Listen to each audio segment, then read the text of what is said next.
कि नजर के बाद कि जन्मा ये आप गा रही है मेरे लिए, हम नहीं गा रहे आपको। सवरिया तू धरा जीवा कि नजर के बाद कि जन्मा कि सवरिया तू धरा जीवा इनाम पहिले से बदनाम बा, इनाम पहिले से बदनाम बा, कोई बदनाम करा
अरे 16 है बरस में,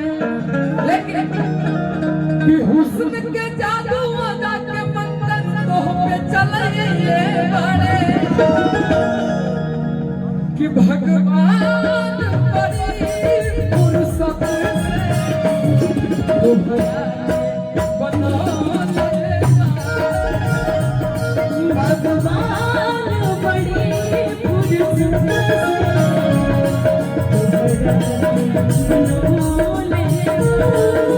बोलो भैया। मामा जी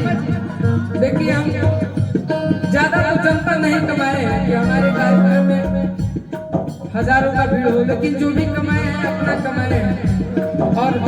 अपना एक अलग रास्ता बनाए हैं, जो है आजीवन यही बरकरार है। हुस्न के जादू अदा के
उनके गिरनिया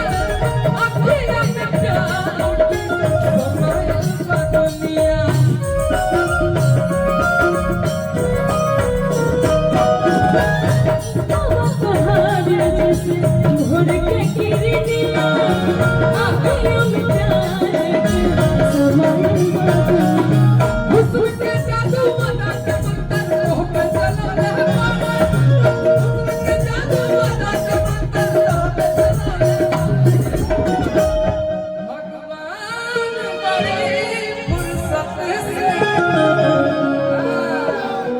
ओल्ड इज गोल्ड भाई, ध्यान रखना तो हरा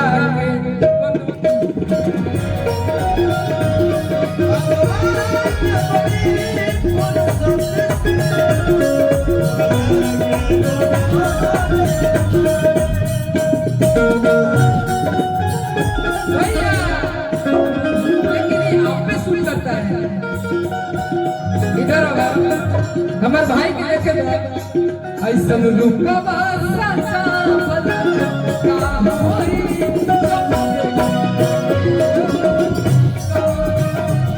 ऐसन रुकवा